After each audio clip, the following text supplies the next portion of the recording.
Hello everyone, welcome to Mahaguru IAS. तो आज हमारा मेंस का सेशन स्टार्ट हो रहा है जिसमें हम पहला टॉपिक ले रहे हैं पॉवर्टी का। ठीक है। मेंस के साथ साथ हम इसमें जितने भी प्रीलिम्स के फैक्ट होंगे, I will try to cover all that facts in this lecture also, so that आपको कहीं और से पढ़ने की ज़रूरत नहीं है किसी चीज़ के लिए। ठीक है। आप मेक श्योर कीजिए कि आप जो भी पढ़ रहे हैं उसका नोट्स बनाइए proper, and we will be providing you the notes so that it will be easier to revise. अगर आपका अपना खुद का नोट्स होगा तो that will be easier to revise. ठीक है। तो पहला जो हम आज जो टॉपिक ले रहे हैं मेंस के लिए वो है पॉवर्टी का। पॉवर्टी में सबसे पहले क्या पढ़ने वाले हैं, दैट इज द आउटलाइंस जो कि हम कवर करने वाले हैं। इसके अलावा भी और चीज़ें हैं जो हम कवर करेंगे आगे आने वाले लेक्चर में। पॉवर्टी का जो 2-3 लेक्चर का वीडियो होगा, एंड इसमें सारे एस्पेक्ट्स हम कवर करेंगे। ठीक है। तो डेफिनेशन देखेंगे, टाइप्स ऑफ पॉवर्टी क्या होता है, फिर अ, उसके बाद जो पॉवर्टी लाइन है इंडिया में उसका क्या कॉन्सेप्ट है, multi dimensional poverty index at the national level. ठीक है। एट द नेशनल लेवल कौन पब्लिश करता है, एट द ग्लोबल लेवल कौन पब्लिश करता है, फिर रूरल वर्सेस अर्बन पॉवर्टी, उसके कॉजेज क्या है और ट्रेंड क्या रहा है। तो let's get started with the topic. तो डेफिनेशन क्या कहता है पॉवर्टी का, कि कोई भी इंडिविजुअल, नहीं सॉरी, सो पॉवर्टी, पॉवर्टी है क्या, poverty is a situation, is a state. ठीक है। एक अवस्था है जहां पे कोई भी particular individual individual is unable to satisfy their basic needs. ठीक है। बेसिक नीड्स क्या क्या हो सकता है किसी भी पर्सन का basic needs, basic needs can be the fooding. ठीक है। खाना के बिना आदमी नहीं रह सकता है। लॉजिंग। ठीक है। उसके बाद एजुकेशन, उसके बाद हेल्थ। ठीक है। तो these are the basic parameters, these are the basic needs of any individual. अगर कोई पर्सन इन सब चीज़ों से अपने आप को सेटिस्फाई नहीं कर पा रहा है तो that state will be consider as the poverty का स्टेट।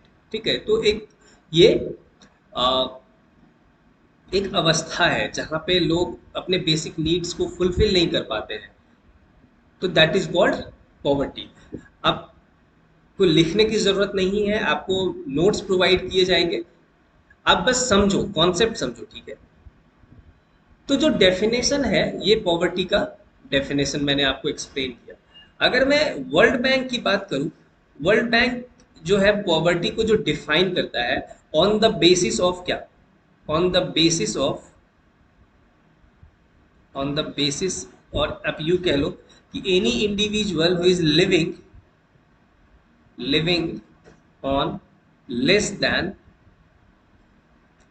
$2.15 per day. ये 2017 का डेटा है, का एस्टिमेशन है कि अगर कोई भी पर्सन जो है $2.15 पर डे से कम पे लिव, मतलब जीवन यापन गुजर बसर कर रहा है, तो that particular person will be consider as क्या, पुअर पर्सन, और the situation will be the situation of poverty. उसी तरह से प्लानिंग कमीशन का जो डेफिनेशन है, that is on the basis of consumption expenditure, consumption expenditure, दोनों सेम चीज है। ठीक है। दोनों सेम चीज है, कंजम्पशन एक्सपेंडिचर। तो ये अकॉर्डिंग टू प्लानिंग कमीशन है और ये वर्ल्ड बैंक के हिसाब से है। तो जब भी आप पॉवर्टी का कोई भी क्वेश्चंस मेंस में आता है तो उसमें या तो प्लानिंग कमीशन को मेंशन करेंगे या फिर वर्ल्ड बैंक, दोनों में से किसी एक को मेंशन करेंगे। अगर आप वर्ल्ड बैंक को करेंगे मेरे हिसाब से तो दैट विल बी ग्रेट, अच्छा होगा, वो अच्छा लगेगा देखने में, क्योंकि प्लानिंग कमीशन जो है अब एग्जिस्ट नहीं करता है, right, and world bank is still existing and working for the poverty etcetera, for the eradication of poverty. तो जो प्लानिंग कमीशन है, that the successor of the planning commission जो है नीति आयोग, नीति आयोग। ठीक है।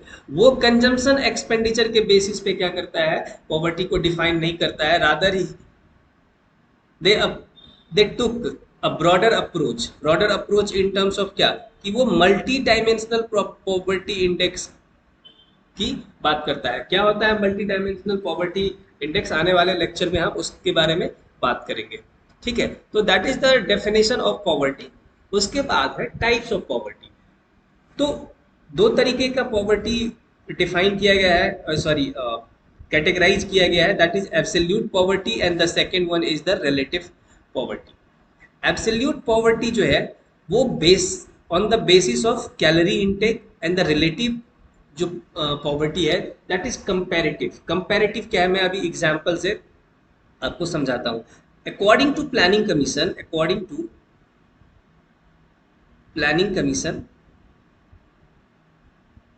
ठीक है, प्लानिंग कमीशन का कहता है कि जो कैलोरी इनटेक है वो 2400 कैलोरी फॉर रूरल एरिया, ठीक है, और 2100 कैलोरी फॉर अर्बन एरिया। अगर कैलोरी इनटेक 2400 कैलोरी से कम है फॉर रूरल एरिया और 2100 कैलोरी से कम है फॉर अर्बन एरिया, तो ये सिचुएशन कौन सा पॉवर्टी का कहलाएगा, एब्सोल्यूट पॉवर्टी का कहलाएगा।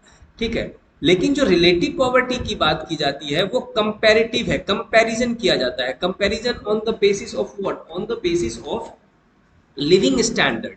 ठीक है, on the basis of living standard. अब कब कंपैरिजन कैसे करेंगे, suppose this is an individual, ठीक है, और इसको सोसाइटी के साथ, सोसाइटी का जो और ग्रुप ऑफ पर्सन का जो लिविंग स्टैंडर्ड है उसके साथ कंपैरिजन किया जाएगा कि ये इस लेवल पे है या नहीं है, इस लेवल पे इसका इनकम है नहीं है, जो वेल्थ होल्ड करता है ये पर्टिकुलर पर्सन वो इसके अकॉर्डिंग है या नहीं है, जो कंजम्पशन है इस पर्टिकुलर पर्सन का वो सोसाइटी के का जो स्टैंडर्ड ऑफ लिविंग है उस पे है कि नहीं है। ठीक है, तो ये एक काइंड ऑफ कंपैरिजन है जिसको कंपेयर करके देखा जाता है कि इसका लिविंग स्टैंडर्ड कैसा है, इसके पास कितना लेवल ऑफ इनकम है, कितना वेल्थ है, इनका जो कंजम्पशन है, लेवल ऑफ इनकम। ठीक है, लेवल ऑफ इनकम, उसके बाद जो वेल्थ है वो कितना है, उसके बाद जो इसका जो कंजम्पशन पैटर्न है वो कितना है। तो कंपेयर मतलब हम सोसाइटी के साथ, ग्रुप ऑफ इंडिविजुअल के साथ क्या करते हैं, कंपेयर करते हैं रिलेटिव पॉवर्टी को। तो जो रिलेटिव पॉवर्टी है ना, अगर आप देखोगे कहोगे कि can the relative poverty will be can the relative poverty eradicated, तो आंसर इज नो। क्यों, क्योंकि लेवल ऑफ इनकम कभी भी सोसाइटी में एक जैसा नहीं हो सकता है, फ्लक्चुएट करेगा, किसी का कम होगा ज़्यादा होगा। तो जो इराडिकेशन ऑफ रिलेटिव पॉवर्टी है that will not be possible. ठीक है, एट ऑल नॉट पॉसिबल। ठीक है, क्योंकि लेवल ऑफ इनकम जो होगा वो कम ज़्यादा होगा, लोगों के पास जो वेल्थ हो सकता है वो ज़्यादा कम होगा, कंजम्पशन पैटर्न डिपेंड करता है लेवल ऑफ इनकम पे। तो जब लेवल ऑफ इनकम फ्लक्चुएट करेगा तो कंजम्पशन पैटर्न क्या होगा, फ्लक्चुएट करेगा। तो हम कह सकते हैं कि जो रिलेटिव पॉवर्टी है that can not be eradicated at all, हम इसको खत्म नहीं कर सकते। बट एब्सोल्यूट पॉवर्टी, जो एब्सोल्यूट पॉवर्टी है ये वाला, ठीक है, जो एब्सोल्यूट पॉवर्टी है that can be that can be eradicated, इसको खत्म किया जा सकता है। कैसे, बाय द गवर्नमेंट मीजर्स। अब गवर्नमेंट कुछ पॉलिसीज लेके आए, ठीक है, टू इराडिकेट द पॉवर्टी, तो हम एब्सोल्यूट पॉवर्टी को तो हटा सकते हैं। हम लोगों को, हम जो कैलोरी इनटेक है वो मे भी हम फुलफिल करवा सकते हैं अगर गवर्नमेंट कंसर्न हो, और गवर्नमेंट कंसर्न है, government has taken a lot of steps that we are going to see in the upcoming lecture, कि कितने स्टेप्स हैं to eradicate the poverty, poverty को खत्म करने के। ठीक है, तो इंडिया इंडिया में जो पॉलिसी मेकिंग में जिस टाइप का यूज होता है वो है रिलेटिव पॉवर्टी का फॉर पॉलिसी मेकिंग। ठीक है, तो ये है। उसके बाद है उसके बाद हमारा है मल्टी डायमेंशनल पॉवर्टी इंडेक्स। अब हम देखते हैं कि मल्टी डायमेंशनल पॉवर्टी इंडेक्स क्या है। तो जो मल्टी डायमेंशनल पॉवर्टी इंडेक्स है उसको उसको डिफाइन करने के लिए डिप्रीवेशन बियॉन्ड इनकम का मतलब क्या क्या, कि इनकम के अलावा जो और भी चीजें लाइक हेल्थ सेक्टर में एजुकेशन और standard of living, further this parameter is divided. Health को हम डिवाइड किया गया है कि कोई भी इंडिविजुअल का जो न्यूट्रिशन लेवल है, न्यूट्रिशन लेवल वो कैसा है, ठीक है। वहां का जो चाइल्ड मोर्टेलिटी है, चाइल्ड मोर्टेलिटी, अगर एजुकेशन की बात करें तो ईयर ऑफ स्कूलिंग क्या है, ईयर ऑफ स्कूलिंग क्या है, ठीक है। स्कूल का जो है अटेंडेंस ये कितना है। उसके बाद standard of living like sanitation,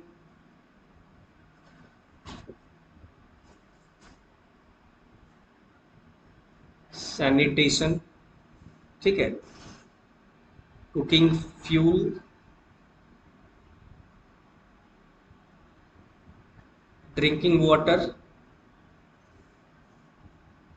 drinking water, फिर इलेक्ट्रिसिटी, उसके बाद हाउसिंग,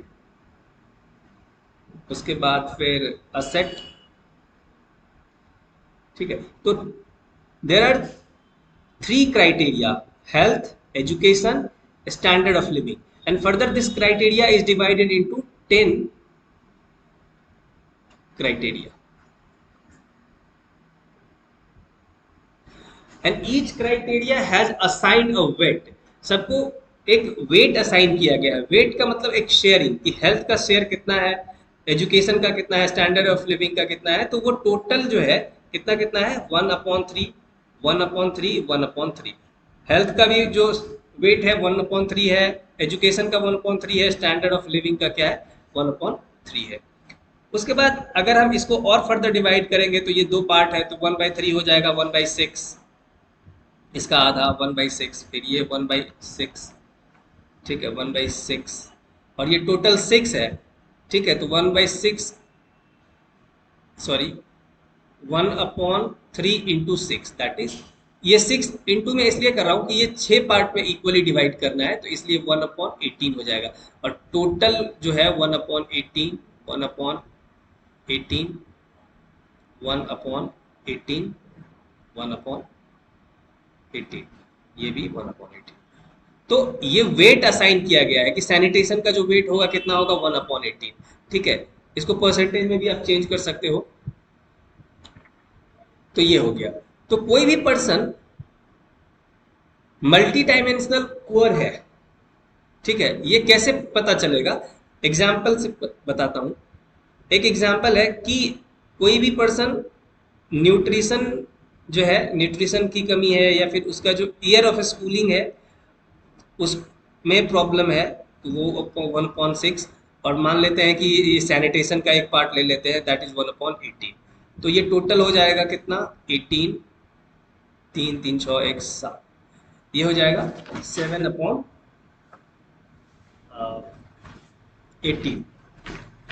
तो that will be equal to somewhere around 0.38। अब हम कंपेयर करेंगे, जो वेट असाइन किया गया है, वो जो पॉवर्टी का कट ऑफ रखा गया है, पॉवर्टी का जो कट ऑफ रखा गया है दैट इज 1/3। मतलब कि अगर इससे ज्यादा पॉवर्टी 1/3, या फिर आप कह लो यूं कि 0.33%, अगर परसेंटेज में देखें तो, ठीक है, 0.33, अगर 0.33 से ये तीनों क्राइटेरिया ज्यादा होता है, ज्यादा है 0.33 से, तो हम कहेंगे कि that particular person is multi dimensional poor, multi dimensionally poor, ठीक है। अगर ये 0.33 से कम होता है, सपोज कि 0.24 या ऐसा कुछ आता है, विच इज लेस देन 0.33, तो हम कहेंगे कि वो आदमी जो है, वो इंडिविजुअल जो है पुअर, मल्टी डायमेंशनल पुअर नहीं है। ठीक है, ये मल्टी डायमेंशनल पुअर के कैटेगरी में आता है। ठीक है, तो I hope this is clear. अगर हम ग्लोबल लेवल पे देखते हैं, just a second and let me erase. ठीक है, अगर हम global multi dimensional poverty index देखते हैं एट द ग्लोबल लेवल, तो उसको कौन पब्लिश करता है? United Nation development programme and OPHI. OPHI that means Oxford poverty and human development initiative. हम इस दोनों इंस्टीट्यूशन के बारे में आने वाले लेक्चर में बात करेंगे। ठीक है, और जो नेशनल लेवल पे पब्लिश करता है दैट इज नीति आयोग। ठीक है, तो नीति, नेक्स्ट है पॉवर्टी लाइन। ठीक है, पॉवर्टी लाइन इन इंडिया। अब पॉवर्टी लाइन होता क्या है? ठीक है, पहले इसको डिफाइन करेंगे, उसके बाद हम देखेंगे कि जो इसका कॉन्सेप्ट इवॉल्व हुआ वो कैसे हुआ। तो सबसे पहले डिफाइन करते हैं कि पॉवर्टी लाइन होता क्या है। तो एक एक तरीके का टारगेट सेट किया गया। ठीक है, target set by different committees. ठीक है, तो उसमें ये कहा गया, जैसे कि मैं एक एग्जांपल लेता हूं कि कोई भी इंडिविजुअल है और वो इंडिविजुअल, पर्टिकुलर इंडिविजुअल है, उसका कंजम्पशन एक्सपेंडिचर जो है, से फॉर एग्जांपल कि 20 रुपीज पर डे है। ठीक है, that is the target set by authority और गवर्नमेंट, यू कैन से। ठीक है, अगर इससे कम कोई खर्च करता है अपने डेली लाइफ में, तो that will be considered as a poor. ठीक है, तो जिसके लिए इसमें पहला, अगर आप देखेंगे कि ये जो पॉवर्टी लाइन सेट किया गया वो बाय द एग्जाम्पल के तौर पे लेता हूँ तेंदुलकर कमेटी, जिसमें यह बताया गया कि कोई भी इंडिविजुअल पुअर माना जाएगा कब? जब अगर रूरल एरिया में किसी भी पर्सन या इंडिविजुअल का जो डेली एक्सपेंडिचर है वो 27 रुपए से कम होगा पर डे। ठीक है, for rural areas, for rural areas and for urban areas it was defined 33 rupees पर डे। अगर 33 रुपए से कम होगा अर्बन एरिया के लिए, तो द पर्सन और the individual will be consider as the poor. तो दैट इज पॉवर्टी लाइन। एक टारगेट सेट किया गया कि अगर इस टारगेट से नीचे कोई खर्च करता है, किसी का कंजम्पशन एक्सपेंडिचर इससे लो है, तो दैट पर्सन और the individual will be consider as poor. तो that is how poverty line has been defined.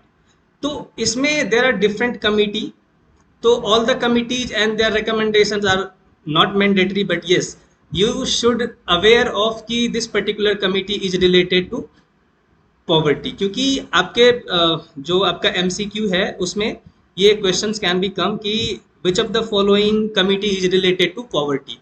तो जिसमें से पहला कमिटी was क्या था?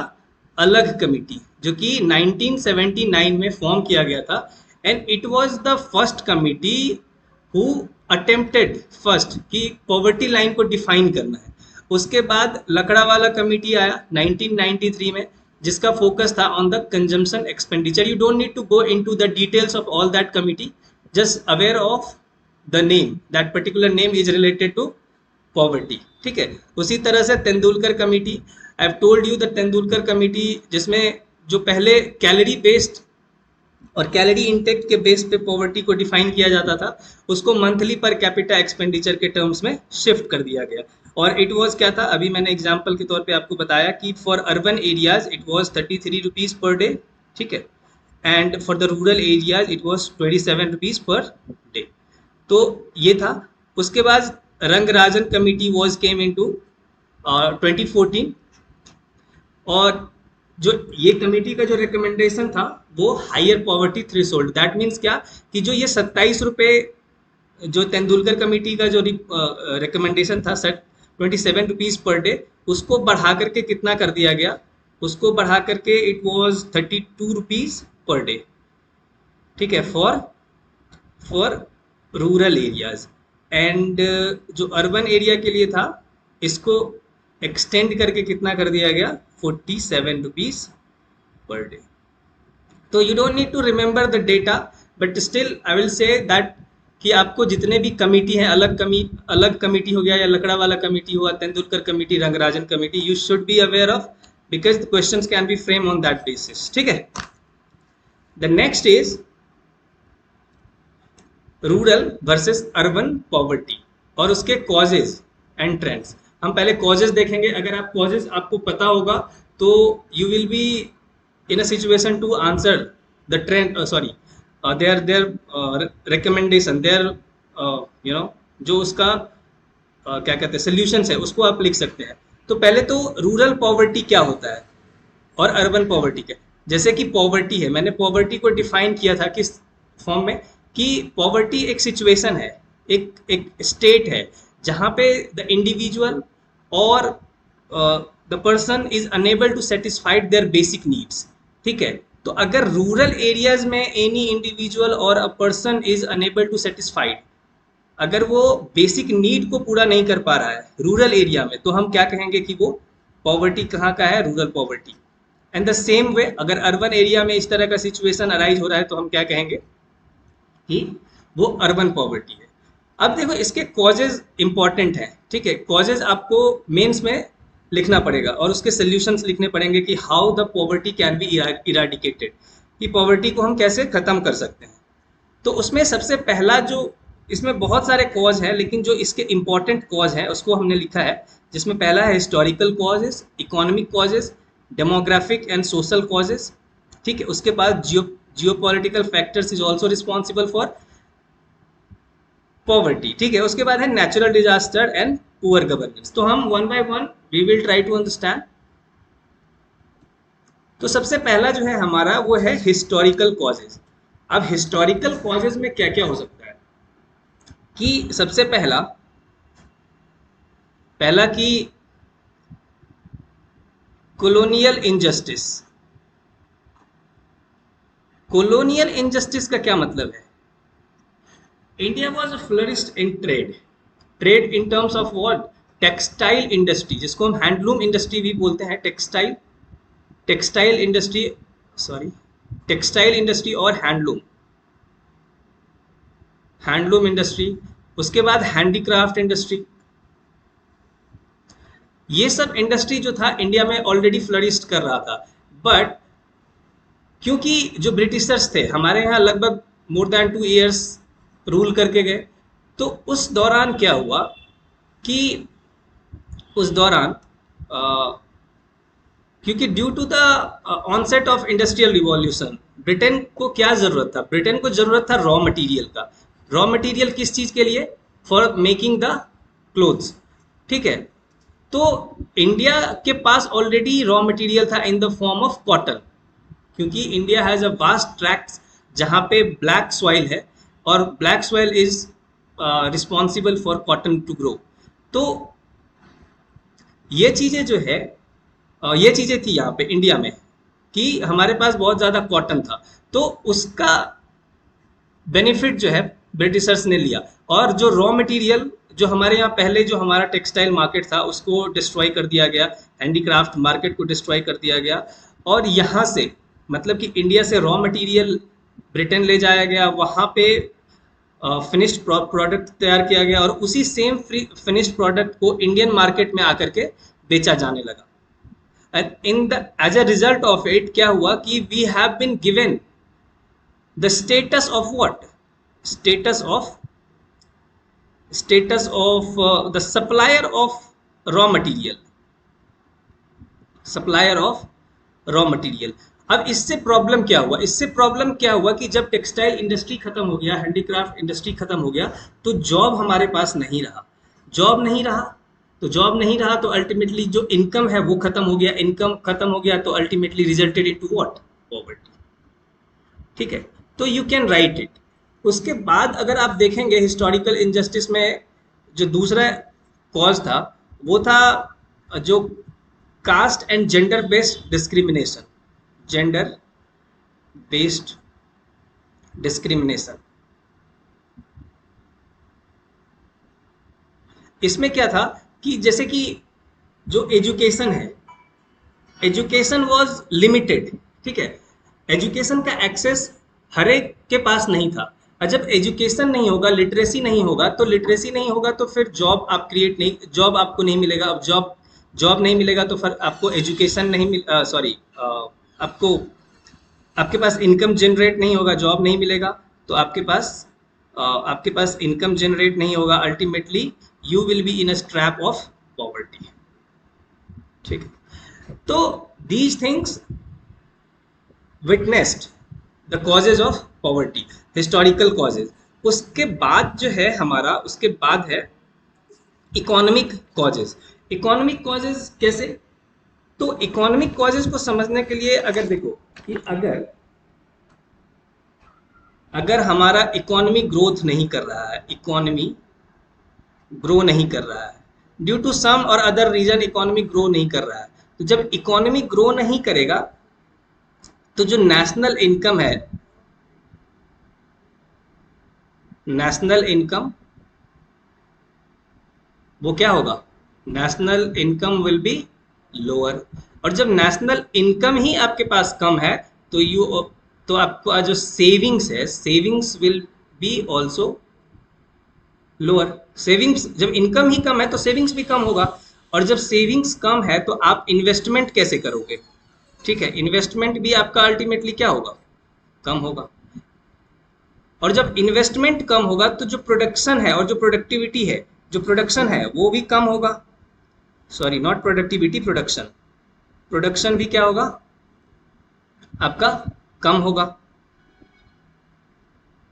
अब जब प्रोडक्शन ही नहीं है, तो जब प्रोडक्शन ही नहीं है तो फिर एम्प्लॉयमेंट का जरूरी ही क्या है? तो एम्प्लॉयमेंट भी क्या हो जाएगा? एम्प्लॉयमेंट भी क्या हो जाएगा? कम हो जाएगा।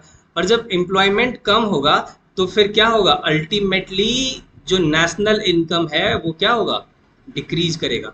और नेशनल इनकम जब डिक्रीज करेगा तो आप देखोगे तो ये एक तरीके का साइकिल बन गया, एक तरीके का क्या साइकिल बन गया? Give me a moment. हाँ, नेशनल इनकम आपका कम है तो आपकी सेविंग्स, तो आपके पास सेविंग्स कम होगा। ठीक है, अगर सेविंग्स कम है तो इन्वेस्टमेंट आप नहीं कर सकते। जब आप इन्वेस्टमेंट नहीं करोगे तो आपका जो प्रोडक्शन होगा, प्रोडक्शन विल बी लोअर। और आपका जब प्रोडक्शन विल बी, जब आपका प्रोडक्शन कम होगा तो जो एम्प्लॉयमेंट है, एम्प्लॉयमेंट कम होगा। ठीक है, तो एक तरह का साइकिल बन जाता है, और इस साइकिल को हम कहते हैं विशियस साइकिल ऑफ पॉवर्टी। ठीक है, विशियस साइकिल ऑफ पॉवर्टी। तो आप देख रहे हैं कि जो इकोनॉमिक कॉज में पहला है, पहला एग्जाम्पल हमारा था इकोनॉमिक ग्रोथ। जब इकोनॉमिक ग्रोथ नहीं हो रहा है तो आपके पास नेशनल इनकम नहीं होगा, सेविंग्स नहीं होगा, सेविंग होगा, कम होगा, इन्वेस्टमेंट भी आप कम करोगे, प्रोडक्शन, इस तरह से एक साइकिल तैयार होता है जिसको हम क्या कहते हैं? Vicious cycle of poverty. इसमें दूसरा है, दूसरा रीजन आपका इन्फ्लेशन का है। देखो, how the inflation will lead और द रिजल्टेड इनटू पॉवर्टी। पहला चीज कि अगर इन्फ्लेशन है, इन्फ्लेशन का मतलब क्या होता है? कि price hike, general rise in the price. ठीक है, general rise in the price.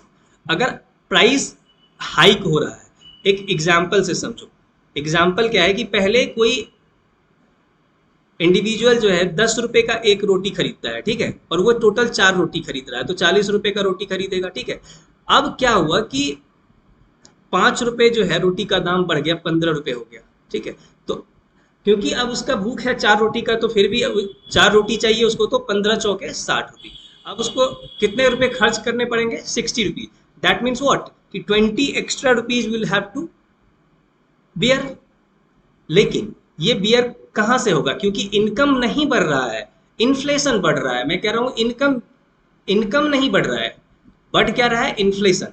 और जब इन्फ्लेशन बढ़ेगा तो जो परचेजिंग पावर है, जो परचेजिंग पावर है, ठीक है, किसी भी इंडिविजुअल का जो परचेजिंग पावर है, that will be what? Reduced. घटेगा कि नहीं? जब परचेजिंग पावर घटेगा तो that people will not be able to satisfy their basic needs. मतलब वो जो फूडिंग, जो उसका बेसिक नीड्स है, that the person is not in a situation to meet that. तो इसलिए that ultimately resulted into what? Poverty.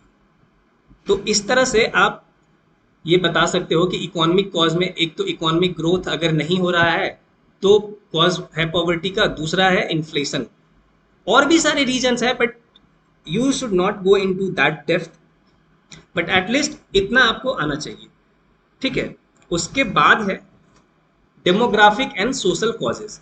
Demographic and social causes में क्या हो सकता है? पहला, पहली बात तो ये कि अगर डेमोग्राफिक की बात करूं मैं, तो पॉपुलेशन एक्सप्लोड हो रहा है, population is exploding, but the resources that we have is limited, ठीक है। जो रिसोर्सेज है हमारे पास वो लिमिटेड है, तो we are not in a situation to provide the resources to the population that grows at the exponential rate. तो उस कंडीशंस में क्या होगा? उस कंडीशंस में it will ultimately resulted into the burden on the government. Government के पास burden होगा, government will have to take the debt from different countries और the institution to meet the need of the population, ठीक है। और ऐसा कहा जाता है कि जो पॉपुलेशन है हमारा वो ग्रो कर रहा है approx 2.2% annually, which is very very high, but the limited that we have is very limited, resources हमारे पास limited है। और इस तरह से अगर हम अगर पॉपुलेशन एक्सप्लोड करता गया तो आने वाले टाइम पे अराउंड 70 मिलियन पीपल का जो है 17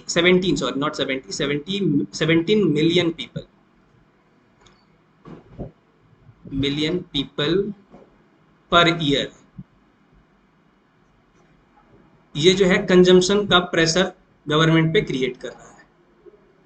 तो ये डेटा आप सब्सटैंशिएट कर सकते हो। उसके बाद हमारा है दूसरा, अगर सोशल कॉज की बात करें तो लिटरेसी रेट। जो लिटरेसी रेट है, अगर मैं इंडिया के लिटरेसी रेट की बात करूं तो that is somewhere around 74.04%। There is still lot of scope, ठीक है। यहाँ पे अभी बहुत ज़्यादा स्कोप है कि हम अभी भी अपने अपने हमारा जो पॉपुलेशन है उसको एजुकेट कर पाए, उसको लिटरेट कर पाए कि जो पॉपुलेशन है उसके ग्रो होने से किस तरीके से हमारा बर्डन रिसोर्सेज पे बढ़ रहा है। तो हम ये चीज़ कर सकते हैं, government can do this thing. उसके बाद अगर हम बिहार का एग्जाम्पल लेते हैं कि बिहार का लिटरेसी रेट क्या है, क्योंकि बिहार एक ऐसा कंट्री है इंडिया का, सॉरी ऐसा स्टेट है जहाँ पे जो पॉवर्टी है वो सबसे ज़्यादा है। तो लिटरेसी रेट यहाँ पे 16.8% है ओवरऑल, जिसमें से मेल लिटरेसी रेट अगर आप देखोगे तो 71.2% एंड फीमेल लिटरेसी रेट जो है वो है समवेयर अराउंड 51.5%। तो ये रीजन है, अगर एजुकेटेड नहीं है पीपल, तो एजुकेटेड नहीं है पीपल तो जो स्किल रिक्वायर्ड है जॉब के लिए वो स्किल मैच नहीं करता है, और उसकी वजह से क्या होता है कि लोगों के पास जॉब नहीं है, इनकम जनरेट नहीं हो पाता है, और इनकम जनरेट नहीं होने के बाद जब इनकम ही नहीं है तो फिर वो अपना डेली लाइफ और अपना जो डेली बेसिक नीड्स है उसको कैसे सेटिस्फाई करेगा, ठीक है। तो आई होप कि ये डेमोग्राफिक एंड सोशल कॉज वाला जो कॉजेज है ये आपको समझ में आया होगा। अगर ये समझ में आया तो इसके बाद है हमारा जियोपॉलिटिकल फैक्टर्स। अब जियोपॉलिटिकल फैक्टर्स कैसे रिस्पॉन्सिबल है पॉवर्टी के लिए, इसको आप एग्जाम्पल से समझो कि सपोज करो कि इजराइल हमास वॉर है, या फिर Ukraine Russia Ukraine war.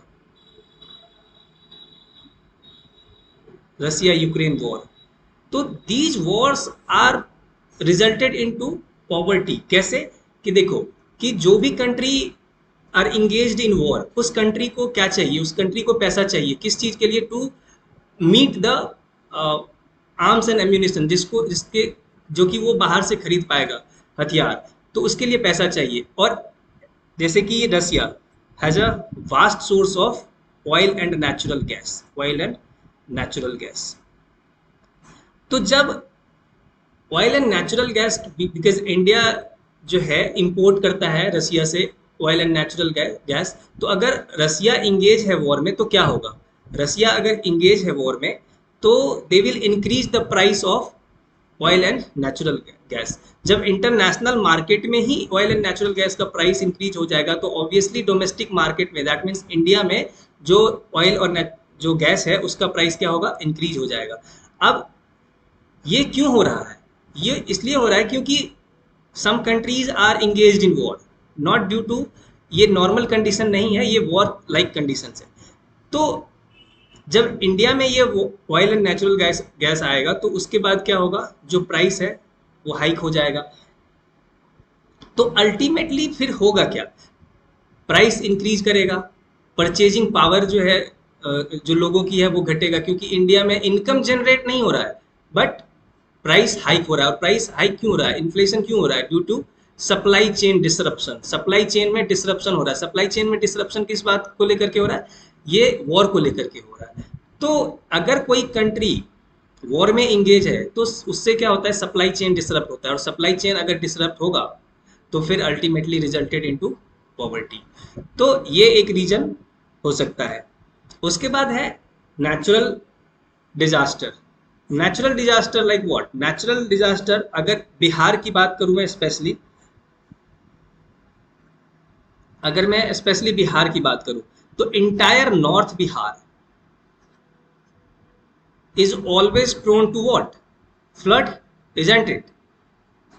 But if we talk about the South Bihar is not prone to flood. तो जो नॉर्थ बिहार है वहां पे हमेशा फ्लड है, ultimately resulted into devastation of agricultural production. ठीक है, जिससे जो फार्मर्स है वहां का, नॉर्थ बिहार का, उसके पास जो इनकम होना चाहिए वो इनकम जनरेट नहीं हो पाता है। और जब इनकम जनरेट नहीं होगा तो क्या होगा? फिर वो अल्टीमेटली रिजल्टेड इनटू पॉवर्टी। ठीक है, उसी तरह से अर्थक्वेक है। Earthquake will result into the devastation of property. जो भी जान माल का नुकसान है वो आपको देखने को मिलेगा। Landslide in the Himalayan region, if you will see कि अगर लैंडस्लाइड हो रहा है तो लोगों का घर गिर जा रहा है, तो अल्टीमेटली लीड्स टू क्या? पॉवर्टी। क्योंकि लोग ऑलरेडी वो बहुत मेहनत से अपना घर बनाते हैं, और जब वो टूट जाता है, गिर जाता है, तो गवर्नमेंट भी शायद इतना ज़्यादा मदद नहीं कर पाती है जितना करना चाहिए। तो फिर एक साइकिल स्टार्ट होता है, लोग अपना जो हार्ड अर्न मनी है वो इन्वेस्ट करते हैं अपने घर को बनाने में, और जब वो नेचुरल डिजास्टर की वजह से खत्म होता है तो ultimately leads to what? Ultimately leads to poverty. Next is the poor governance. Poor governance क्या है कि देखो, government has already a lot of policy into the picture, but the problem is that कि जो ब्यूरोक्रेट्स हैं या फिर जो भी गवर्नमेंट ऑफिशियल्स हैं at every layers of governance, वो कहीं ना कहीं करप्शन में इन्वॉल्व है। कहीं ना कहीं किस चीज़ में इन्वॉल्व है?